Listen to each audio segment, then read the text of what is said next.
সকালবেলা মাছ ভাজা দেখিয়েছে, এখন মাছ ভাজা দিয়ে ভাতটা খাবো। খেতে খেতে গল্প করব, গল্পগুলো নিছক আনন্দের জন্যই। শুকনো মরিচ পুড়ে নিয়েছি, মুখের টেস্ট লাগে না, টেস্ট লাগার জন্য মাছটাকে দিয়ে ভাজা, পেঁয়াজ দিয়ে শুকনো মরিচ ডলে মাছে ভাতে মিলিয়ে তারপর খাবো। বলতে গিয়েও লোভ লাগছে। এক কৃষকের একটা গাধা ছিল আর একটা গরু ছিল।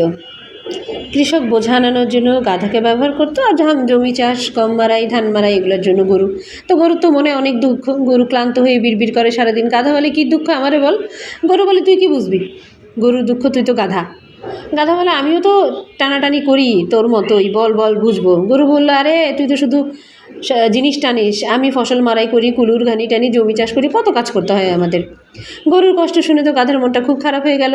গরুকে কষ্ট থেকে রেহাই দেওয়ার জন্য সে একটা বুদ্ধি বের করলো।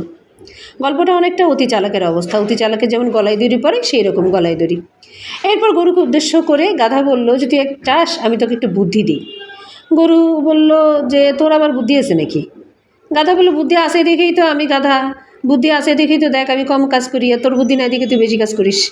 গরু বলল, দে বুদ্ধি দে। গাধা বলল যে, ঠিক আছে, তুই এক কাজ কর, নিজেকে বাঁচানোর জন্য 2 হাত পা সোজা করে একদম শুয়ে থাক। গরু তাই করলো।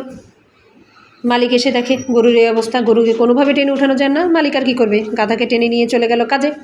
আহা, গরু তো খুশি, কিন্তু গাধা তো সারাদিন খেটে মেটে গরুর সব কাজ সে গাধারা দিয়ে করাইছে।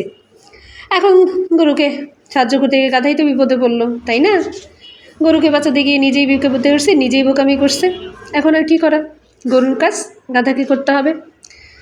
তো বেশি চালাকি করতে গেলে আসলে আমাদের সমাজে এরকমই ঘটে। আবার গাধাও কিন্তু সেই গরুর বুদ্ধিটা ইউজ করেছে। সেও একদিন লম্বা হয়ে শুয়ে পড়েছে, কান ফাটা চিৎকার করছে, আকাশ পাতাস ভারী করে তুললো।